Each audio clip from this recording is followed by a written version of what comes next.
School బాగలేవని. ఇవన్నీ కూడా చంద్రబాబు నాయుడు గారి హయాంలో. రైతులు హ్యాపీగా లేరు, మహిళలు హ్యాపీగా లేరు, చదువుకున్న పిల్లలు హ్యాపీగా లేరు, ఉద్యోగస్తులు హ్యాపీగా లేరు, రైతులు హ్యాపీగా లేరు, ఎవ్వరూ సంతోషంగా లేరు చంద్రబాబు నాయుడు గారి హయాంలో. ఇలాంటి పరిస్థితుల్లో లోకల్ బాడీ ఎలక్షన్స్ జరగబోతూ ఉన్నాయి. ఇక్కడ జాగ్రత్తగా చూసుకోండి.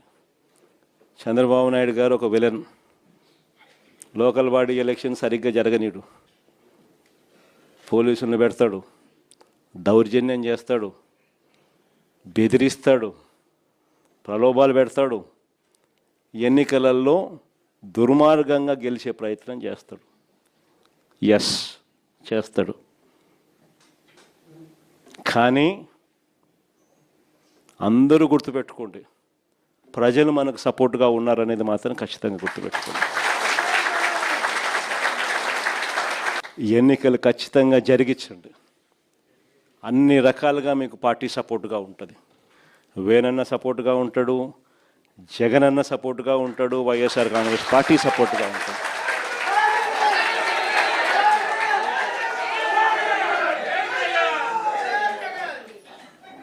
గెలుపు ఓటమిలు వాళ్ళు ఏ రకంగా మేనేజ్ చేసినా, ఏ రకంగా ఒత్తిడి తీసుకొచ్చినా, ఏ రకంగా పోలీసులను పెట్టుకొని ఏం చేసినా కూడా యుద్ధం మాత్రం జరగాలి.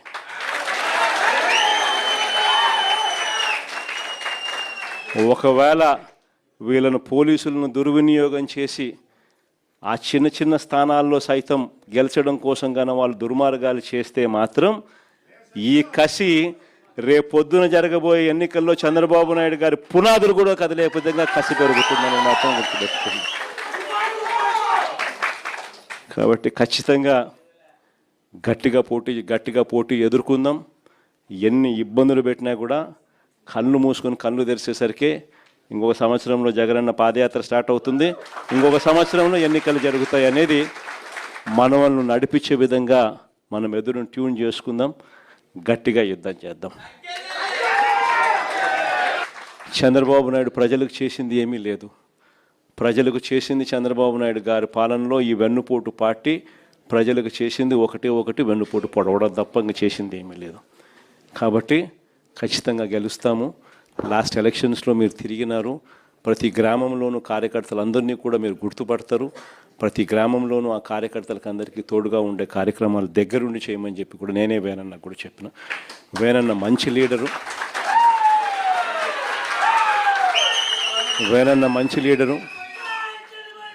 మీ భుజస్కంధాల మీద వేనన్నను గెలిపించే బాధ్యత కూడా మీ భుజస్కంధాల మీదనే పెడతా ఉన్నాను.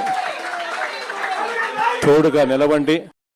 ఇంతకుముందు చరిత్ర ఎప్పుడూ చూడని విధంగా బడ్జెట్ ప్రవేశపెట్టేటప్పుడే ఏ నెలలో ఏ పథకం వస్తుంది అని చెప్పి, బడ్జెట్ అప్పుడే ఆ నెలలో ఏ పథకం వస్తుంది అని చెప్పి క్రమం తప్పకుండా బటన్ నొక్కిన పరిపాలన ఎక్కడైనా సాగింది అని అంటే అది వైఎస్ఆర్సీపీ ప్రభుత్వంలో మాత్రమే జరిగింది. నిజంగా ఇది ఒక చరిత్ర. ఎందుకంటే రాష్ట్రంలో ఇంతకు ముందు ఎప్పుడు కూడా అలాంటి బటన్ నొక్కిన పరిపాలన ఇంతవరకు చరిత్ర ఎప్పుడు చూడలేదు. ఏకంగా 2,73,000 కోట్ల రూపాయలు డీబీటీ అంటే నేరుగా బటన్ నొక్కడం, నేరుగా నా అక్క చెల్లెమ్మల కుటుంబాల ఇళ్లల్లోకి వాళ్ళ ఖాతాల్లోకి నేరుగా వెళ్ళిపోయే పరిస్థితి చరిత్ర ఎప్పుడు చూడాల. ఎక్కడ లంచాలు లేకుండా, ఎక్కడ వివక్ష లేకుండా నేరుగా ఇంటి దగ్గరికే పాలన వచ్చి ఇచ్చిన చరిత్ర ఎప్పుడు చూడాల. మేనిఫెస్టోలో చెప్పిన ప్రతి హామీని నెరవేర్చిన పాలన ఎప్పుడు జరగల. విద్య, వైద్యం, వ్యవసాయం, మహిళా సాధికారత, సుపరిపాలన, లా అండ్ ఆర్డర్లో కూడా దిశ లాంటి చట్టాలు, ప్రతి గ్రామంలోనూ ఒక మహిళా కానిస్టేబుల్ ప్రతి సచివాలయంలో ఉండడం, ఇవన్నీ కూడా చరిత్ర చూడని విషయాలు. స్కూళ్ళు మన కళ్ళ ఎదుటే బాగుపడడం, ఆ స్కూళ్ళల్లో నాడు నేడు కార్యక్రమాలు జరగడం, ఇంగ్లీష్ మీడియం గవర్నమెంట్ స్కూళ్ళలోకి రావడం, 3వ తరగతి నుంచే టోఫుల్ ఒక పీరియడ్గా పిల్లలకు ఇంగ్లీష్లో తర్ఫీదిస్తూ చేర్చడం, 6వ తరగతి నుంచి క్లాస్ రూమ్లన్నీ డిజిటలైజ్ కావడం, ప్రతి టెక్స్ట్ బుక్ ఒక పేజ్ తెలుగు ఉంటే మరో page English, bilingual text books రావడం, గోరుముద్ద అనే ఒక గొప్ప పథకంతో పిల్లలు ఏం తింటున్నారు అని సమీక్ష చేసే ముఖ్యమంత్రి అనేవాడు బహుశా ఎప్పుడు చరిత్రలో ఎప్పుడు కూడా చూసిండరు.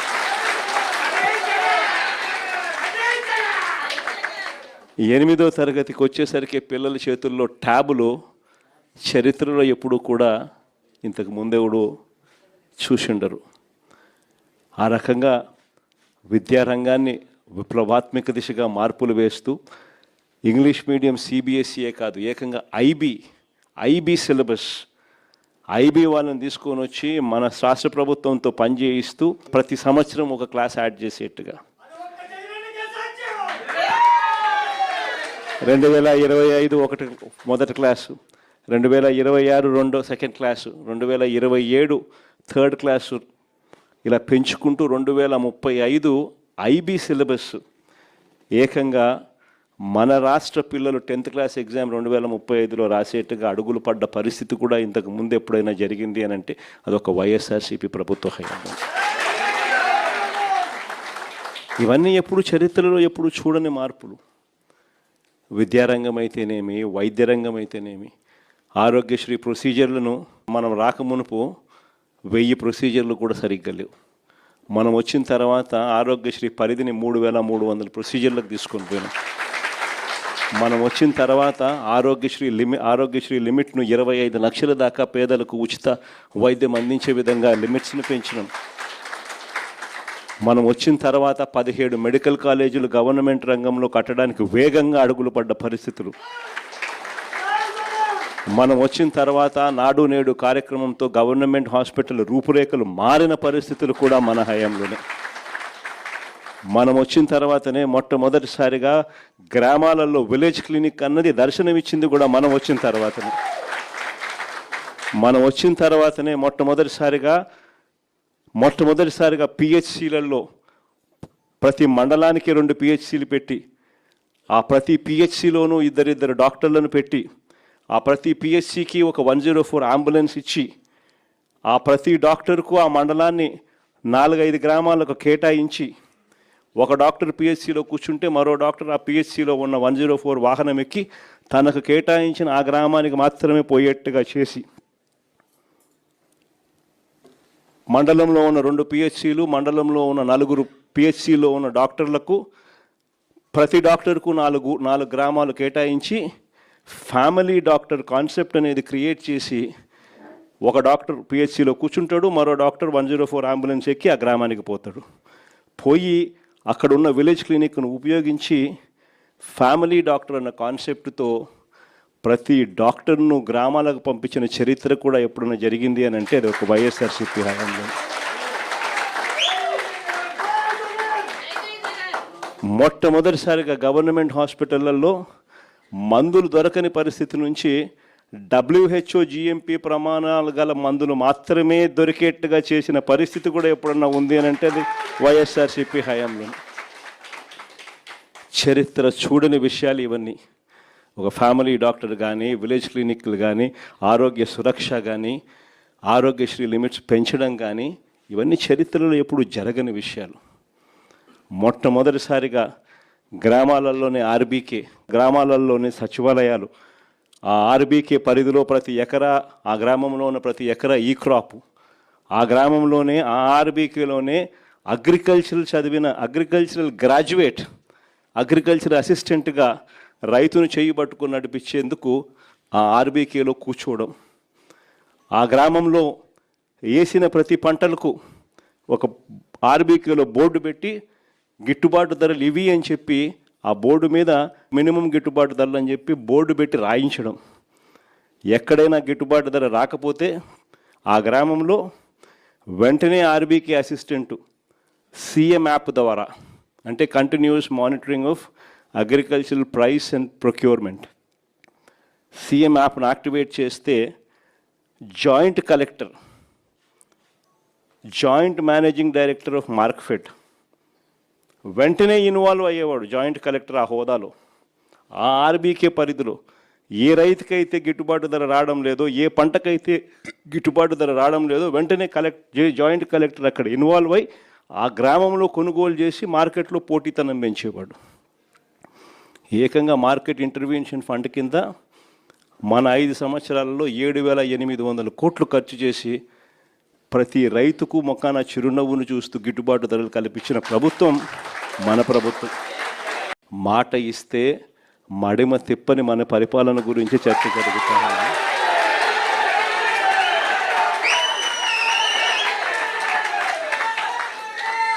చంద్రబాబు చేసిన మోసం గురించి కూడా చర్చ జరుగుతూ ఉంది. వెన్నుపోటు పార్టీ అని చంద్రబాబు నాయుడు పార్టీకి ప్రజలే నామకరణం కూడా చేశారు. ఎందుకంటే చేసేదే ఇదే.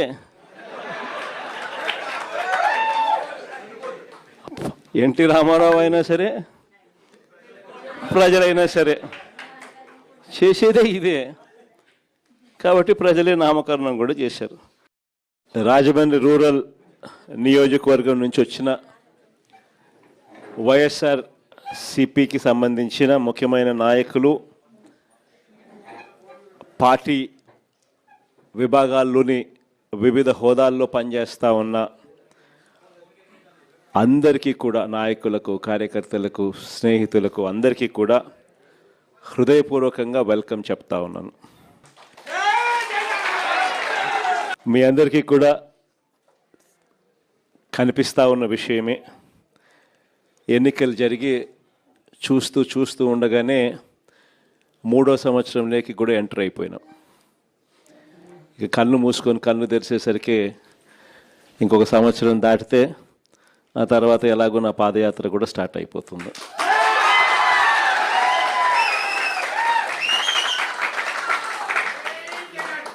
కళ్ళు మూసుకొని కళ్ళు తెరిచేసరికి ఈ 2 ఏళ్ళు కూడా ఇట్టే ముగిసిపోతాయి.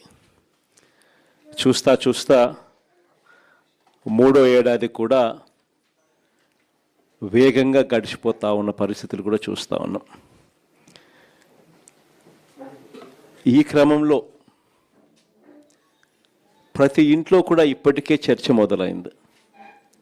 మామూలుగా 2 సంవత్సరాలు పూర్తయిపోయి 3వ సంవత్సరం నడుస్తూ ఉన్నప్పుడు ఏ పార్టీకైనా కూడా, ఏ ప్రభుత్వానికైనా కూడా యాంటీ ఇన్కంబెన్సీ అన్నది మామూలుగా ఈ స్థాయిలో ఏదన్నా ఉంటే ఉంటుంది.